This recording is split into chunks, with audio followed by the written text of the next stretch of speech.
back. I'm sitting here with Mr. Tom Petty. That was amazing. Thank you for coming here and doing it. Well, my pleasure. Yeah, it's a big kick to have you here. You're on a 60-city tour right now in a bus that you yourself decorated. Is that right?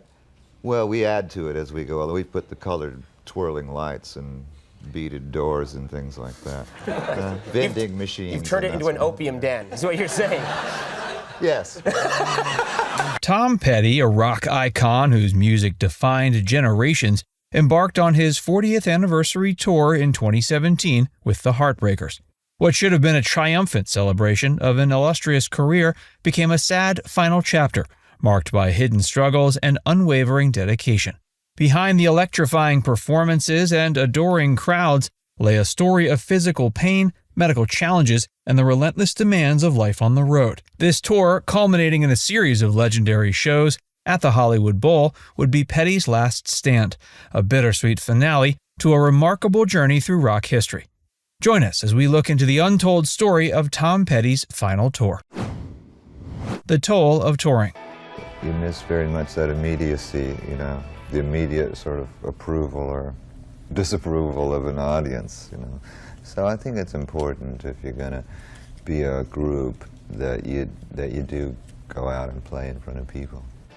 As Tom Petty and the Heartbreakers embarked on their 40th anniversary tour in 2017, few could have imagined the physical toll it would take on the legendary frontman. Behind the scenes, Petty was grappling with a painful secret, a hairline fracture in his left hip that had gradually worsened over time. The injury, likely sustained during rehearsals or early tour dates, went largely undiagnosed and untreated. The demands of touring are challenging for even the healthiest performers, but for Petty, each show became an exercise in endurance and willpower. Night after night, he would take the stage, guitar in hand, to deliver the high-energy performances his fans had come to expect over 4 decades. But as the tour progressed, the pain in his hip intensified, making every movement a struggle. Despite the advice of his doctors and concerns of family and bandmates, Petty steadfastly refused to cancel or postpone any shows. His commitment to his fans and his art overrode any consideration for his own well-being. This determination, while admirable, came at a significant cost to his health. To manage the increasing pain, Petty relied heavily on medication. What started as a necessary measure to get through performances gradually became a dangerous dependency. The cocktail of painkillers and other medications he was taking allowed him to continue performing, but it also masked the severity of his condition and potentially contributed to his declining health. As the tour wore on, subtle changes in his performance style became noticeable. His trademark swagger on stage was somewhat diminished, replaced by a more stationary presence. He spent more time hunched over his guitar, a posture that some mistook for an artistic choice, but was in reality a means of alleviating pressure on his injured hip.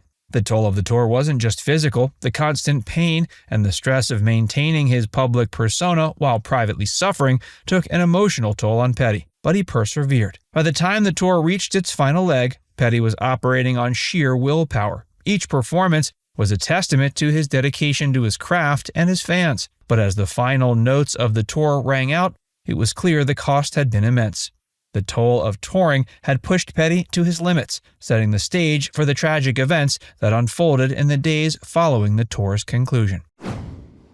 Behind-the-scenes struggles. Behind the glitz and glamour of Tom Petty's 40th anniversary tour, a somber reality unfolded away from the public eye. The backstage area, typically a place of pre-show excitement and post-performance celebrations, had transformed into a makeshift medical ward. Here, Petty's inner circle worked tirelessly to keep the rock icon functional enough to perform. Bandmates and crew members watched with growing concern as Petty's condition deteriorated. His longtime drummer, Steve Ferrone, often found himself in the role of both musical collaborator and physical support. Before shows, Ferrone would help Petty time his pain medication, ensuring it would take effect just as he stepped on stage. After performances, it wasn't uncommon to see Ferrone acting as a human crutch, helping an exhausted Petty navigate the backstage area. The tour's medical team faced the daily challenge of balancing Petty's pain management with his ability to perform. They administered a carefully calibrated mix of medications walking a fine line between providing relief and maintaining his clarity for performances. Wardrobe and stage design teams made subtle adjustments to accommodate Petty's limited mobility. Costume choices favored comfort over flash, and stage layouts were modified to minimize the distance Petty needed to travel during shows. The contrast between Petty's on-stage persona and his off-stage reality was stark. Moments after leaving the stage to thunderous applause, the adrenaline would fade and the pain would return with a vengeance. Crew members described the heartbreaking sight of Petty, still in his performance clothes, collapsing onto a chair, his face etched with pain and exhaustion. Despite the struggles, Petty's determination never wavered. He insisted on maintaining pre-show rituals, including brief rehearsals and meet and greets with fans, even on days when standing was a monumental effort. As the tour entered its final weeks, the behind-the-scenes efforts to keep Petty performing intensified. The entire operation became a testament to the power of teamwork and the lengths to which a dedicated group of professionals would go to support their leader and friend. The final shows. I want to thank all of you for coming out tonight.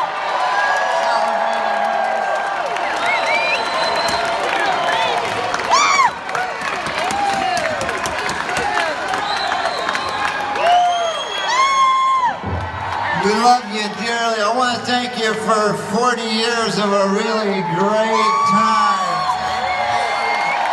As Tom Petty and the Heartbreakers approached the final leg of their 40th anniversary tour, the atmosphere was a mix of anticipation and concern.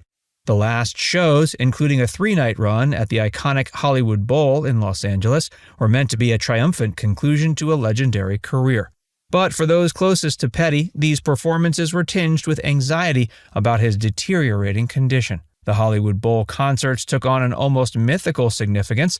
Fans from across the country converged on LA, many aware this might be their last chance to see Petty perform live. Despite his physical struggles, Petty was determined to give his all in these final shows. He dug deep into his vast catalog, pulling out rarities and fan favorites alongside his biggest hits. His voice, while sometimes strained, carried the emotion and passion that had defined his career. To the casual observer, Petty appeared to be the consummate showman, but those with a keener eye may have noticed his reduced movement on stage and the occasional grimace of pain. The set lists were crafted with care, balancing the need to satisfy longtime fans with the reality of Petty's physical limitation. Up-tempo numbers were strategically placed to allow for moments of respite. As the tour neared its end, there was a sense of both relief and sadness among the band and crew. The final show at Hollywood Bowl on September 21st, 2017, took on an almost surreal quality. There was an unspoken understanding among those present that they were witnessing something special and potentially final. In the days following the final show, he returned home to rest and recover. The tour had concluded, but the toll it had taken on Petty's health proved far more severe than anyone realized. Aftermath and reflections. No, I'm actually living in LA, but born and raised Phoenix. Your thoughts? You came by here at 6 o'clock this morning to pay tribute. I did. I love Tom Petty. I grew up with him. My parents loved him. I just wish I could have gone to the Hollywood Bowl. It's a bummer. What did you ever get to see him in concert? No. Your favorite song? Won't Back Down. On October 2nd, 2017, just a week after the final show at the Hollywood Bowl, Petty was found unconscious at his home in Malibu. Despite efforts to revive him, he passed away later that day, sending shockwaves through the music world and beyond. The official cause of death was later revealed to be an accidental drug overdose, a result of taking several pain medications, including fentanyl and oxycodone. This revelation cast a somber light on the struggles Petty had endured during the tour. The very medications that had allowed him to continue performing had ultimately contributed to his untimely death. Bandmates, crew members, and industry professionals spoke out about the pressures of touring and the culture of pushing through pain and illness. Petty's story became a cautionary tale about the dark side of life on the road and the dangers of prioritizing performances over personal health. In the years following Petty's death, his music experienced a resurgence of popularity. New generations discovered his catalog, while longtime fans found renewed appreciation for his artistry. Posthumous releases, including expanded editions of his albums and previously unreleased material, provided bittersweet glimpses into his creative process. Ultimately, the 40th anniversary tour remains a poignant bookend to a remarkable career. Now it's time to hear from you. What's your favorite memory of Tom Petty? What's your favorite song of his? Let us know in the comments section below.